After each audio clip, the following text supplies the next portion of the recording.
Yeah, just order it. Yeah, it doesn't matter what it costs. I need the medication. Price doesn't matter. Right. Yeah, I got to have it. Okay, bye. Thanks. Hey, good morning. Let's do some test questions. Get ready for that big Chapter 4 test. Oh, boy. I think we left off somewhere around question 18. So here we go. Number 19. Which of the following choices could cause the movement shown on this graph?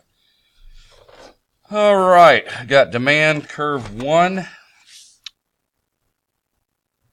increasing, going to demand curve 2. What could cause an increase in this demand? Film. Here we go. Cameras and film. Price of film, quantity of film demanded. Okay. It looks like the only thing that could cause this, increase in the price of film. No, that would not do that. That's a price thing. Quantity demanded, not increase in demand. Decrease in the price of film. Nope. See, when we see the word that, we don't want to see that. Price of film. Price of increase in the price of cameras. No, because these are complements, and complements are going to move in opposite directions. A decrease in the price of cameras. Yes. A decrease in the price of cameras means people are going to buy cameras. Therefore, the demand for film, D, that could be correct. A decrease in the price of cameras. That could cause that to happen. Let's move on. Let's see what we have here. Number 20. Here's our curves. We've seen these many times. A is definitely more inelastic. B is very elastic because a price change results in a big change in demand. On curve A, suppose the price dropped from $10 to $7. From $10 to $7. All right. Would quantity demanded increase or decrease, and by how much? So we're using A, decreasing from 10 to 7. So at $10, our demand is 4. At $7, the demand is 5. The difference between 5 and 4 is 1. And it looks like quantity demand would decrease by 1 unit. No, it wouldn't decrease because price is going down. Quantity demanded would yes. The price goes down, people buy more, increase by 1 unit because it went from 4 to 5.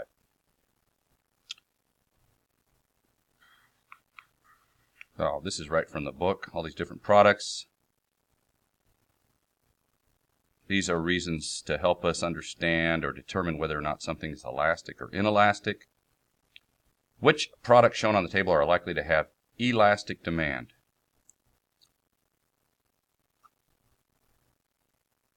All right, there's going to be more than one. Fresh tomatoes, we're going to say yes. There's lots of substitutes. We don't have to have it now.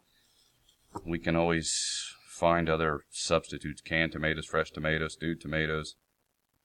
Does it take a large portion of your income? No, that makes it less. So fresh tomatoes would be one of them for sure. Gasoline from a particular station, we've learned that that's elastic because we have lots of choices. Gasoline is definitely inelastic, so we don't want that one. Doctors, inelastic, we got to go. Butter, we've got some substitutes, so I'm thinking, let's look for tomatoes, gasoline from a particular station, and butter. Yes, choice B is the most elastic in demand. 22. Which products shown in the table are likely to have inelastic demand? Well, gasoline and doctors. Where's that? There we go. A. Gasoline and doctors are inelastic. 23. The change from the old demand curve to the new demand curve shown in the table represents a... Okay, so this is a demand schedule. But these are the numbers that would be used to create the curve. So let's see what's happening. Old demand curve at $80, 0 to 1. That's an increase. $70, 2 to 5. That's an increase. 6, 4 to 8. All of these are increasing. So from the old demand curve to the new demand curve, there's an increase.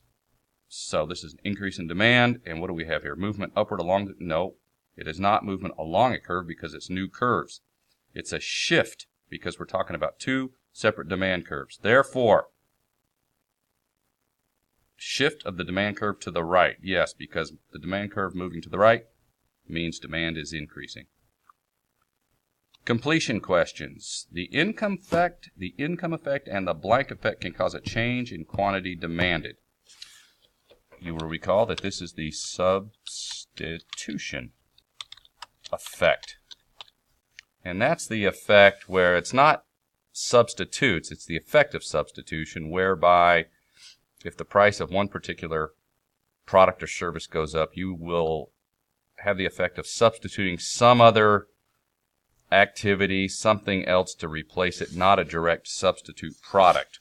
This is not a butter margarine thing. This is more of a go to the movie theater or go bowling kind of a deal, or stay home and watch Netflix. 25. A successful advertising campaign can cause a change in blank, which in turn causes a shift in the demand curve. Okay, consumer tastes. Another word for taste is preferences. Preferences. Things that we like. We talked about Oprah and not happy with the beef. Therefore, decrease in demand for beef, because we presume that our preference for that beef has decreased for whatever reason.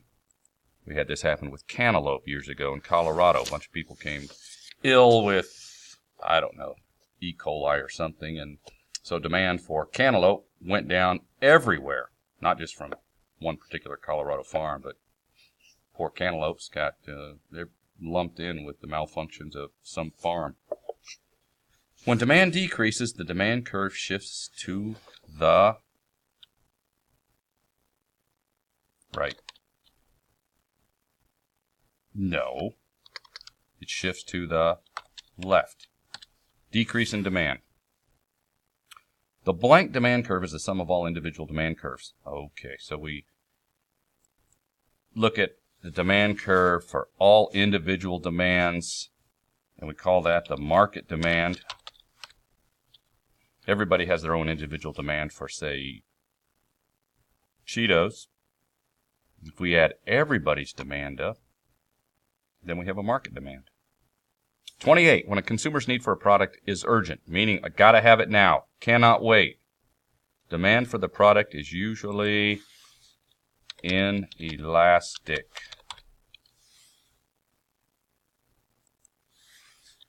When a purchase requires a large portion of income, demand for the product is usually elastic.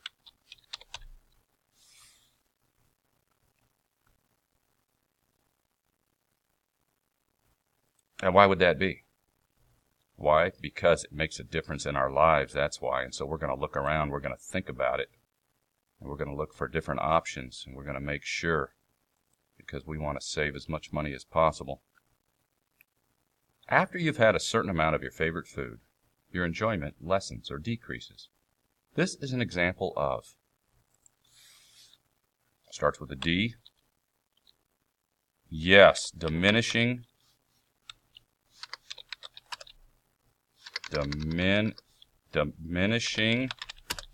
marginal utility. Diminishing, decreasing, marginal, the next unit consumed. Utility, the benefit that we get. Diminishing marginal utility. Hot dogs and buns are complements. No, complements. They're not complementing each other, they're complements, because they are used together. Beef and pork are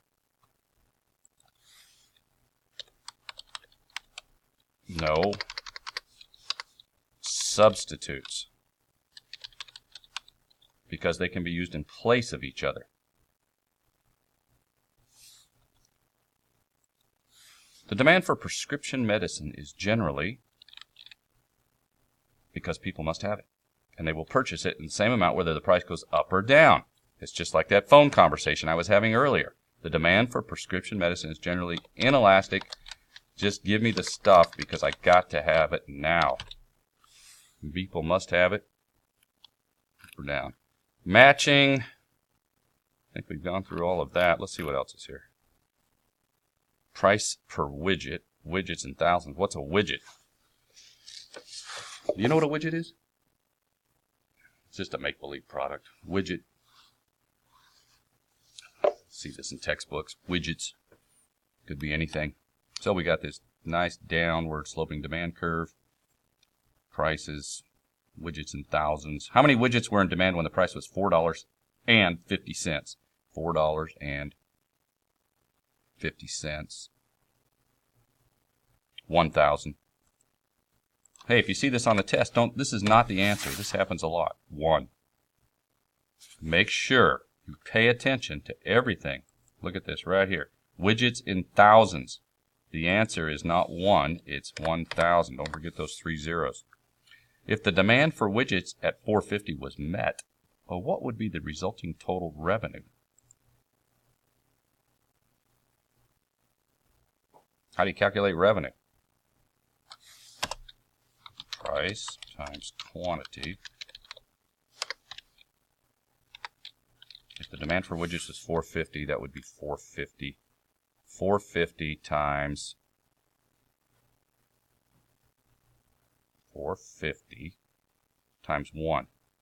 If the demand for widgets was 450 was what's 450 times 1,000?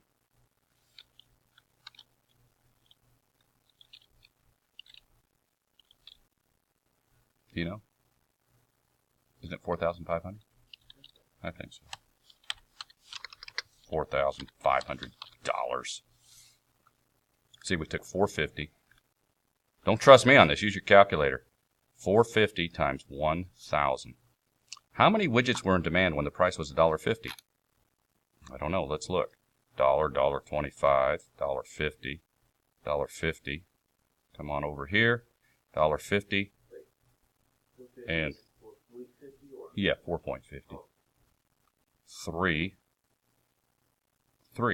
3,000? 3,000. How about $1.50 times 3,000? $3,000. Don't forget the dollar sign. Don't forget those zeros. A little comma makes it easier to see too. $1.50 times 3,000. It'd be like 5,000 or something like that. What's it going to be? What'd you get? It's 4,500 again? How about that? Guess that makes sense. Half of 3,000 is 1,500. What would be the quantity demanded if the price were lowered from $1.50 to $1? What would be the quantity demanded if the price were lowered from $1.50 to $1? Well, let's take a look, do some calculations, and do our expenditure or revenue test on this and see what happens. So at $1.50, let's calculate some revenue. 1.5, $1.50 times, that's so small there. Let's try this. So $1.50 times quantity demanded at $1.50 is 3,000. Put that in your calculator. $4,500. Price is lowered to $1 times how many units? 4,500 units. 4,500, and that is equal to $4,500. So what happened here? The price was lowered, price went down, and our revenue stayed the same, a proportional change. There's an offset in the quantity demanded. Proportional change, which means that it's unit elastic. There we go. And I think we have time for just one more.